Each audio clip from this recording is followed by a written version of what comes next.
la diversité des légumes, déjà c'est un plaisir. Je dis aujourd'hui, je mange des légumes que ma mère n'a jamais cultivés dans le jardin. J'avais cultivé jamais de fenouil, les tomates c'était toujours de la ronde, même si dans le temps on croit qu'elle avait plus de goût qu'aujourd'hui, elle n'en avait pas plus, donc quand on découvre les tomates anciennes, après c'est les catalogues qui te donnent envie, c'est comme un gamin qui est devant les catalogues des jouets à Noël, il a envie de les avoir tous, ben, nous on essaye de les cultiver tous.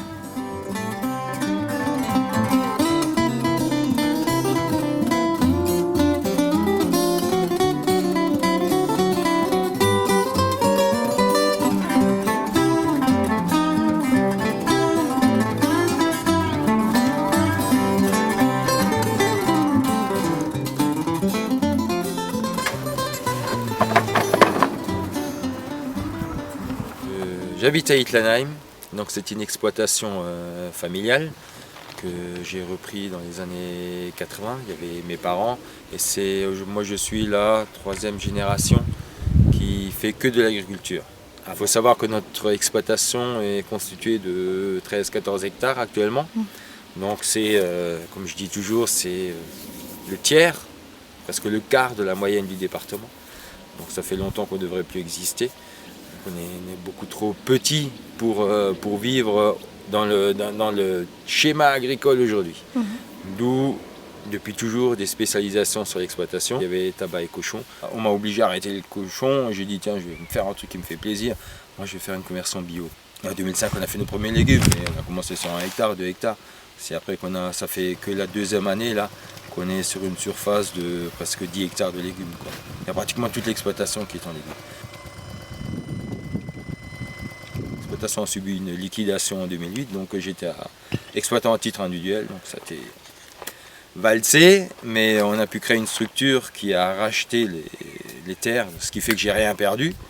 J'avais plus de dettes, je m'en suis collé de nouvelles sur le dos, donc tu recommences quand même à zéro, parce qu'après une liquidation, on ne te laisse rien. Donc voilà, donc on a recommencé à zéro, on a racheté. D'où la difficulté aussi parfois j'ai problème de trésorerie, j'ai des soucis pour acheter du matériel. Mais disons que depuis 2008, on a quand même fait un joli chemin, parce que là, on est à un peu plus de 200 paniers semaine. Il y a pratiquement 5 salariés en permanence. Il faut arriver à s'équiper et à travailler techniquement pour qu'il n'y ait pas trop de main d'œuvre. Mais disons, la main d'œuvre sur l'exploitation, c'est déjà pratiquement 3 personnes tous les jours pour la récolte, pour les paniers. Par exemple, avec les tomates, cette année, il y avait à peu près 4000 pieds de tomates. C'est une personne à temps complet qui fait l'entretien des tomates de mars jusqu'à octobre. Globalement, quand vous achetez pour 1 euro de légumes chez nous, il y a 40 centimes qui sont déjà partis rien que pour la main d'œuvre.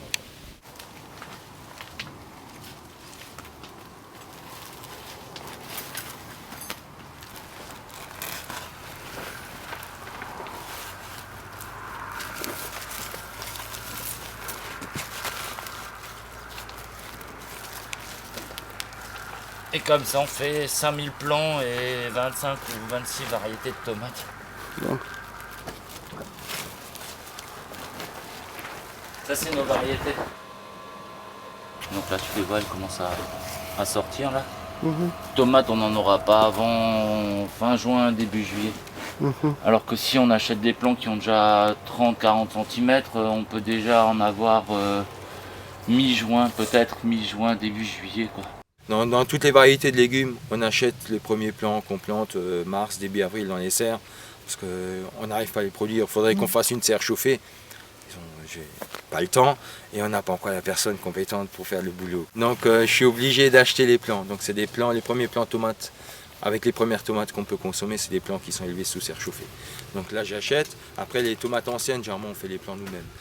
Je vous dis, on est toujours un peu coincé entre les temps de récolte, les temps de soins aux cultures et temps de plantation. Donc encore faire du plan, ce serait difficile parce que il y a quand même repris un peu de cochons. J'aime bien cette bête là. Donc il y a une douzaine de truies, donc il faut aussi que je m'occupe un peu de mes cochons. Il y a les poules, il y a 4 poulaillers avec des poules, ça prend du temps aussi. Donc moi, c'est moi qui m'occupe des animaux. Après il y a les livraisons. Tous les soirs, je pars en livraison à 5 heures, 3 fois par semaine. Donc toutes ces heures-là, je ne peux pas les consacrer ni à la culture ni à faire autre chose.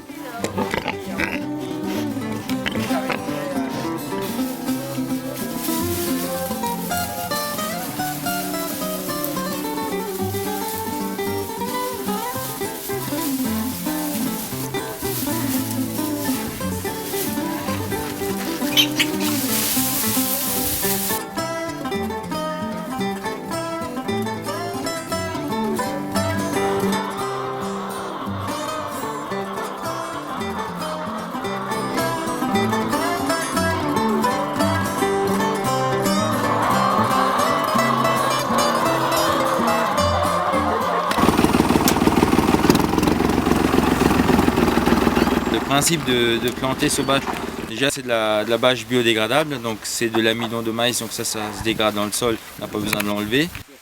C'est pas du plastique, c'est ni du pétrole. Le principe de planter sauvage, nous, ça nous fait des économies de temps par rapport au désherbage. Aussi par rapport à l'humidité du sol, l'humidité qui remonte, qui cogne au coin de la bâche reste plus facilement dans le sol.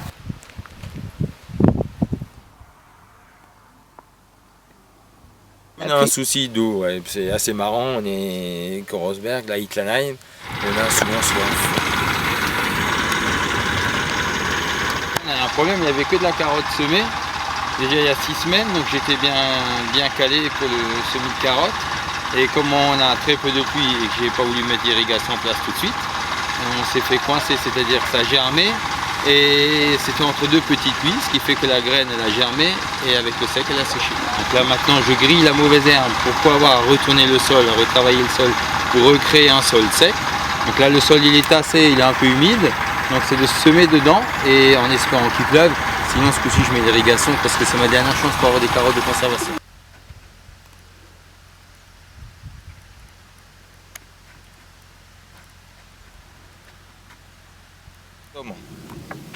Mi-octobre ça devrait être bon.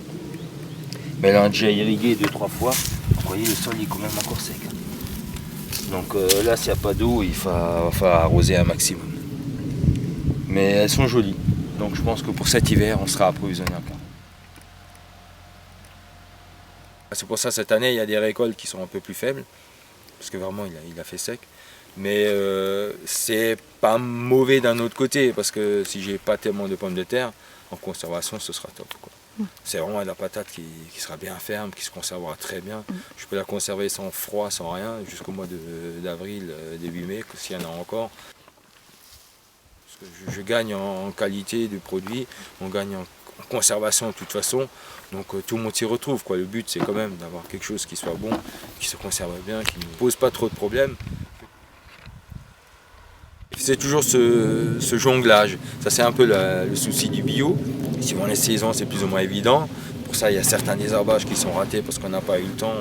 Et embaucher encore plus de personnes, après c'est un déséquilibre, après tu gagnes plus rien du tout. Je suis quand même paysan, je suis pas un exploitant agricole comme ils disent. Je ne veux rien exploiter du tout.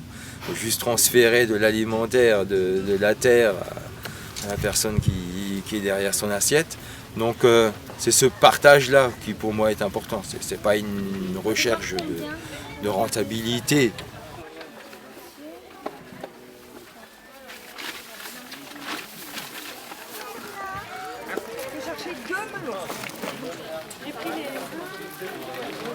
Donc l'idée c'est sur ma petite structure d'essayer de donner envie aux voisins, de se dire tiens lui là, il réussit quand même, ou il a peut-être quand même réussi grâce à la bio de s'en sortir.